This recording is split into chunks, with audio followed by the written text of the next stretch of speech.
Baik, perkenalkan nama saya Herik Alberto Lakapo, Prodi Administrasi Bisnis kelas 1C dengan NIM 2103020090, Fakultas Ilmu Sosial dan Ilmu Politik. Baik, pada kesempatan kali ini saya akan mereview sebuah buku yang berjudul Sosiologi Suatu Pengantar. Bab yang ketiga, kelompok-kelompok sosial dan kehidupan masyarakat. Pengantar. Manusia pada dasarnya adalah makhluk sosial, memiliki naluri untuk hidup dengan orang lain. Naluri manusia untuk selalu hidup dengan orang lain disebut gregariousness, sehingga manusia juga dapat disebut sosial animal, karena sejak dilahirkan sudah mempunyai dua hasrat atau keinginan pokok, yaitu yang pertama, keinginan untuk menjadi satu dengan manusia satu dengan yang lainnya. Yang kedua, keinginan untuk menjadi satu dengan suasana alam sekelilingnya. Yang ketiga, pendekatan sosiologis terhadap kelompok-kelompok sosial. Kelompok sosial atau social group adalah himpunan atau kesatuan manusia yang hidup bersama karena adanya hubungan di antara mereka. Hubungan tersebut antara lain menyangkut hubungan timbal balik yang saling mempengaruhi dan juga suatu kesadaran untuk saling menolong. Yang pertama, tipe-tipe kelompok sosial. Yang kedua, klarifikasi tipe-tipe kelompok sosial. Tipe-tipe kelompok sosial dapat diklarifikasikan dari beberapa sudut atau ukuran. Seorang sosiologi Jerman, Gergo Simmel, mengambil ukuran besar kecilnya jumlah anggota kelompok, sebagaimana individu mempengaruhi kelompoknya, serta interaksi sosial dalam kelompok tersebut. Ukuran lain yang diambil adalah atas dasar derajat interaksi sosial dalam kelompok sosial tersebut. B. Pendekatan sosiologi terhadap kelompok-kelompok tertentu. Kelompok sosial atau social group adalah himpunan atau kesatuan manusia yang hidup bersama. Oleh karena itu, adanya hubungan antara mereka. Hubungan tersebut antara lain menyangkut hubungan timbal balik yang saling mempengaruhi dan juga suatu kesadaran untuk saling menolong. Beberapa persyaratan kelompok sosial adalah: yang pertama, setiap anggota kelompok tersebut harus sadar bahwa dia merupakan sebagian dari kelompok yang bersangkutan. Yang kedua, adanya hubungan timbal balik antara anggota yang satu dengan anggota yang lainnya. Yang ketiga, terdapat suatu faktor yang dimiliki bersama oleh anggota-anggota kelompok itu, sehingga hubungan antara mereka bertambah erat. Yang keempat, berstruktur, berkaidah, dan mempunyai pola perilaku. Suatu kelompok sosial cenderung untuk tidak menjadi kelompok yang statis, akan tetapi selalu berkembang serta mengalami perubahan-perubahan baik dalam aktivitas maupun bentuknya. Suatu aspek yang menarik dari kelompok sosial tersebut adalah bagaimana cara mengendalikan anggota-anggotanya. Yang berikut C. Tipe-tipe kelompok sosial. Yang pertama, tipe-tipe kelompok sosial dapat diklarifikasikan dari beberapa sudut atau dasar berbagai kriteria atau ukuran, antara lain: A. Besar kecilnya jumlah anggota, B. Derajat interaksi sosial, C. Kepentingan dan wilayah, D. Berlangsungan suatu kepentingan derajat organisasi, F. Kesadaran akan jenis yang sama, hubungan sosial, dan tujuan. Yang kedua, kelompok sosial dipandang dari sudut individu. Kelompok sosial termaksud biasanya adalah atas dasar kekeberatan usia, kadang-kadang atas dasar perbedaan pekerjaan atau kedudukan. Dalam masyarakat yang sudah kompleks, individu biasanya menjadi anggota dari kelompok sosial tertentu sekaligus.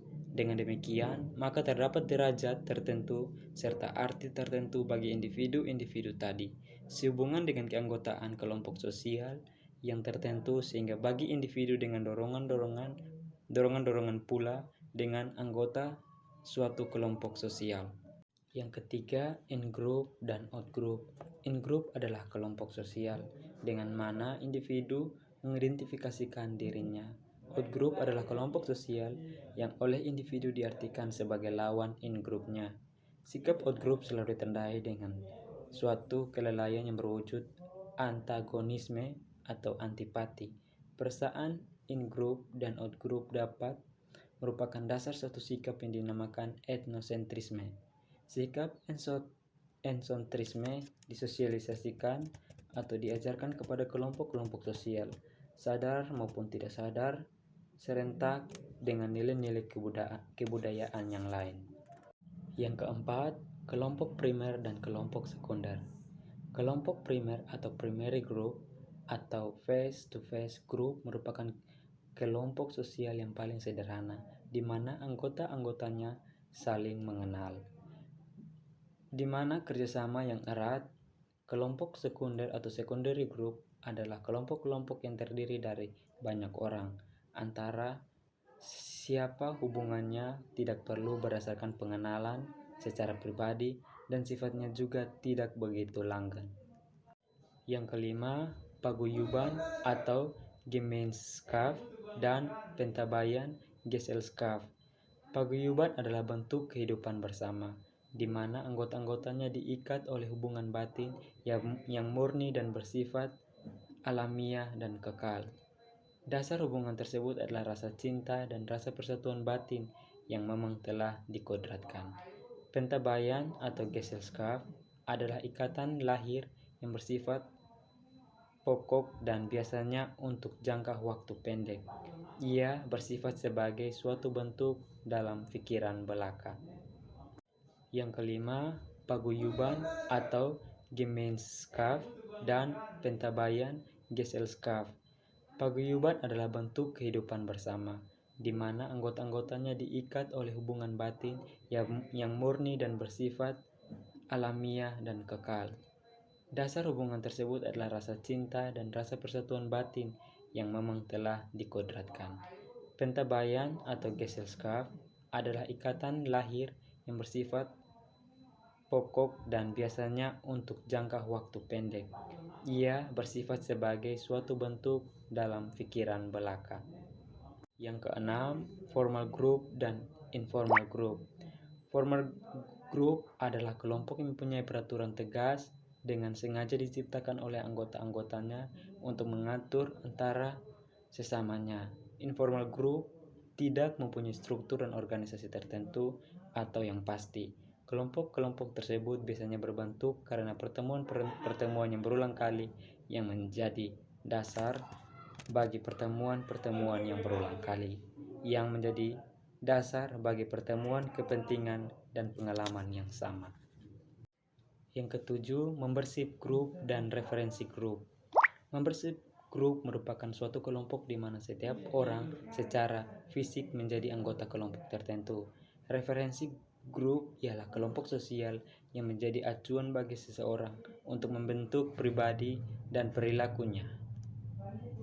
Yang kedelapan, kelompok okupasional dan volunteer. Kelompok okupasional merupakan kelompok yang terdiri dari orang-orang yang melakukan pekerjaan sejenis. Kelompok volunteer mencakup orang-orang yang mempunyai kepentingan sama, namun tidak mendapatkan perhatian dari masyarakat yang luas dan jangkauannya. Yang berikut D.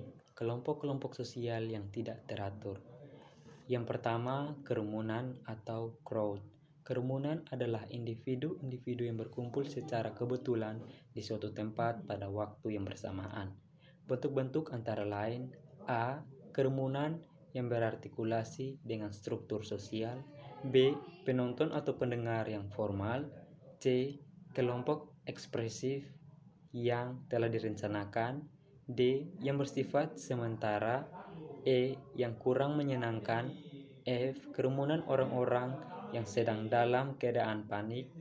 G. Kerumunan penonton. H. Berlawanan dengan norma-norma hukum. I. Yang tidak emosional. J. Kerumunan yang bersifat immoral. Yang kedua, publik. Publik merupakan kelompok yang tidak merupakan kesatuan.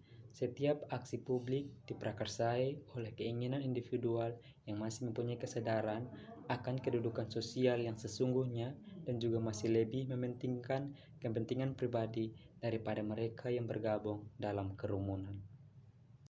Yang berikut E. Pedesaan atau rural community dan masyarakat perkotaan atau urban community.